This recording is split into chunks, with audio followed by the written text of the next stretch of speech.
رات کو سو کے اٹھے، صبح ہوتی ہے نعرے لگتے ہیں روٹی کپڑا ہم دیں گے، ہمارے ساتھ مل جاؤ۔ ابے بھائی روٹی کپڑا اللہ دینے والے ہیں، یہ کیا دیں گے؟ یہ خود بھوکے ننگے۔ پھر ہم کہتے ہیں کہ ہم بدلے نہیں ہیں، ہمارے یہاں انقلاب نہیں آ رہا۔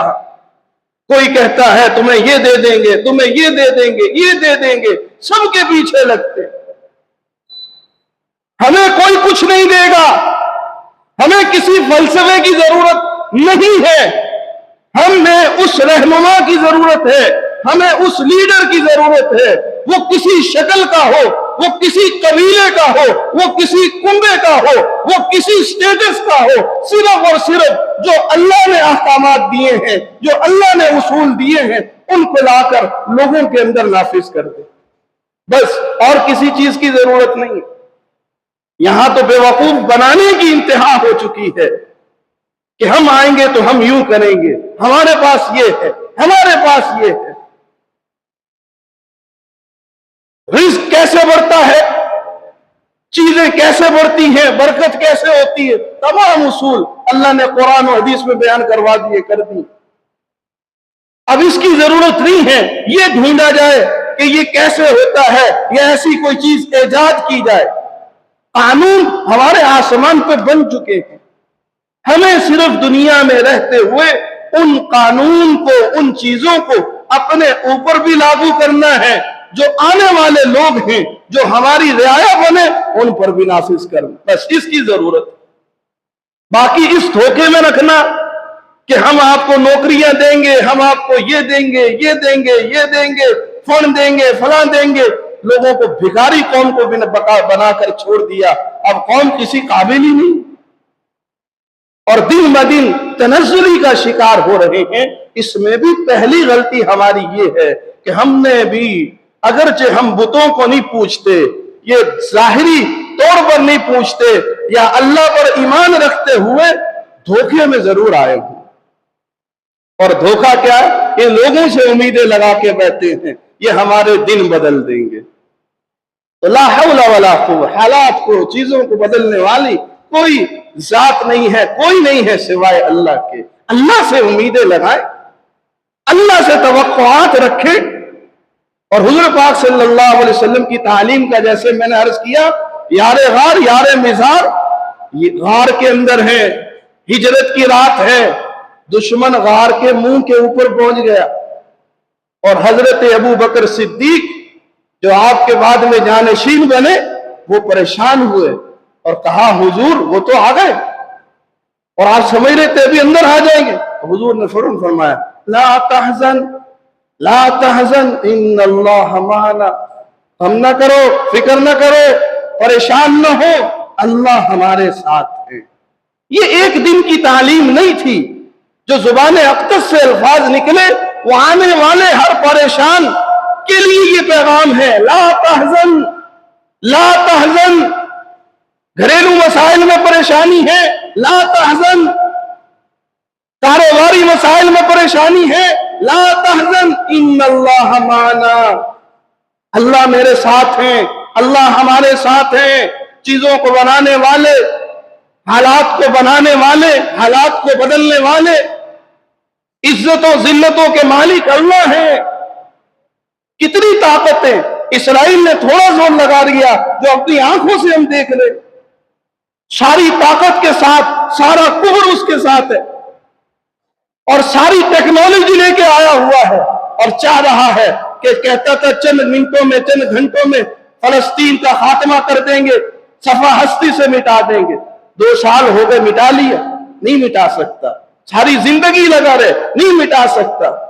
ہمیں اس چیز کی فکر نہیں ہونی چاہیے کہ ہم مر رہے ہیں۔ مومن تو مر کے بھی غازی ہے یا جو ہے شہید ہے، ہم تو شہید ہو کر بھی زندہ ہوتے ہیں، اور وہ زندگی میں بھی مردار ہیں، مرنے کے بعد بھی مردار ہیں، اور ان کے لیے کوئی انعام نہیں ہے۔ مسلمان کے لیے شہادت کے بعد بھی انعام ہے۔ لیکن جو میں حالات کے اعتبار سے عرض کر رہا ہوں، کتنا زور لگا لیا انہوں نے، لیکن لا حول ولا قوت الا باللہ، ساری طاقتیں اللہ کے پاس ہیں۔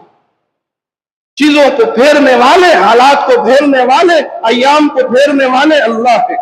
ہمیں اس طرف توجہ کی ضرورت ہے کہ اللہ کی طرف آئیں، اللہ کو منائیں اور اپنی زندگی کا خود محاسبہ کریں کہ میری زندگی کے اندر جو اللہ نے دیے ہوئے احکامات ہیں اس کے مطابق ہے یا نہیں ہے۔ اگر نہیں ہے تو فکر کی ضرورت ہے، اور اس فکر میں بھی کوئی زیادہ بھولنے کی ضرورت نہیں ہے۔ اللہ تو بڑے غفور رحیم ہے، کہتے پچھلے کی معافی مانگ لو، اب درست کر لو، آئندہ نہ کرنا، میں معاف کر دوں۔ سب سے منانا آسان کام، جس کو منانا آسان ہے وہ اللہ ہے۔ پھر اللہ ہے کہاں؟ یہ ایک بڑا سوال۔ کہتے ہیں کہ بادشاہ کے دور کے اندر آج کے دانشوروں کی طرح، آج کے فلسفیوں کی طرح اس دور میں بھی فلسفی تھے، تو ایک فلسفی نے، دانشور نے اس وقت کے تمام علماء کو یہ چیلنج کر دیا کہ کوئی مجھے بتائے کہ اللہ سے پہلے کون تھا۔ ایک سوال۔ دوسرا سوال، اللہ کس طرف ہے، اللہ کا رخ کس طرف ہے، اللہ کا رخ کہاں ہے، جہت کہاں ہے۔ تیسرا سوال، اللہ اس وقت کیا کر رہے ہیں۔ اور بڑا چیلنج اس نے دے دیا، اور یہ فلسفی سمجھتے ہیں جو ہمارے دماغ میں آتی ہے اس کا کوئی جواب نہیں ہوتا۔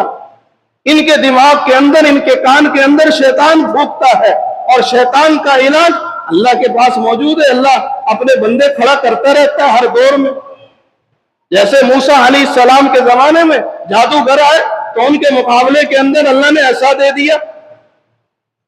ہر دور کے اعتبار سے جیسی جیسی انسان جو ہے کوشش کر کے یہ شیطانی طاقتیں جیسی چیزوں کو سامنے لے کر آتی ہیں، اللہ اس دور کے نیک لوگوں کو ویسی توفیق دے دیتا ہے، ویسی طاقت دے دیتا ہے۔ تو سارے علماء پریشان تھے۔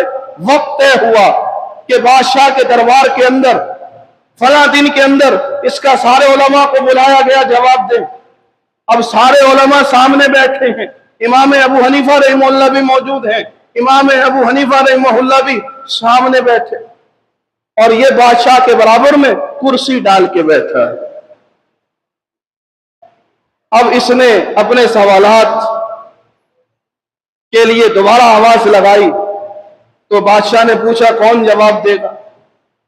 تو اب حضرت امام ابو حنیفہ رحمہ اللہ نے کہا میں جواب دوں گا، لیکن پہلے ایک شرط رکھی، اس کو کہو کرسی سے اترے، میں کرسی پر بیٹھ کے جواب۔ بادشاہ نے کہا اترو، اس کو بٹھا دیا۔ کہا پہلا سوال کرو۔ اس نے کہا اللہ سے پہلے کون تھا؟ انہوں نے کہا جواب دیتا ہوں، پہلے ایسا کرو تم الٹی گنتی گننا شروع کرو، 10 9 8 7 6 5 4 3 2 1۔ اب امام ابو حنیفہ رحمہ اللہ نے سوال کیا ایک سے پہلے پڑھو۔ کہتا پاگل ہو گئے ہو، تمہیں اتنی جاہل ہو، اتنی عقل نہیں، ایک سے پہلے کچھ نہیں ہوتا۔ تو امام ابو حنیفہ رحمہ اللہ نے کہا تیرے دنیا کے ایک سے پہلے کچھ نہیں ہے، جس نے کائنات بنائی ہے اس ایک سے پہلے تو پوچھتا ہے کیا ہے؟ تو وہ لاجواب ہو گیا۔ اب دوسرا اس نے سوال کیا کہ یہ بتلائیے کہ اللہ کا رخ کس طرف ہے؟ آپ نے کہا ایک دیا چراغ لے کے آؤ، اس کو روشن کرو۔ چراغ کو روشن کروایا۔ اب کہا کہ مجھے بتلاؤ اس چراغ کا جو روشن ہے اس کی روشنی کا رخ کس طرف ہے؟ عجیب پاگل ہو، چراغ کی روشنی ہر طرف ہوتی ہے۔ فرمایا تمہارے دنیا کے چراغ کا یہ حال ہے، اللہ نور السماوات والارض، اللہ تو زمین و آسمانوں کا نور ہے، تو اس کی کیا عالم ہوگا؟ وہ ہر جہت ہے، ہر طرف ہے، ہر طرف اس کا رخ موجود ہے جس طرح اس کا موجود ہے۔ لاجواب ہو گیا۔ اب تیسرا سوال کیا کہ بتلاؤ اللہ اس وقت کیا کر رہا ہے؟ کہا اللہ اس وقت یہ کر رہا ہے، تجھے ذلیل کر کے کرسی سے اتارا ہے اور مجھے عزت دے کر کرسی پہ بٹھا رہا ہے۔ تو بھاگ گئے۔ تو اللہ تو ہر جگہ، ہر گھڑی، ہر آن، ہر لحظہ، ہر لمحہ موجود ہے، ہر ایک کی سنتے ہیں، ہر زبان میں سنتے ہیں، لیکن شرط یہ ہے بندہ اللہ کو پکارے تو صحیح، اللہ کی طرف آئے تو صحیح، اللہ کے ساتھ اپنی لو کو لگائے تو صحیح۔ صرف زبان سے کہتے رہتے ہیں، جب وقت آتا ہے معاملات کا، چیزوں کا، پھر ہم زیرو نظر آتے ہیں، وہ کوئی بھی ہو۔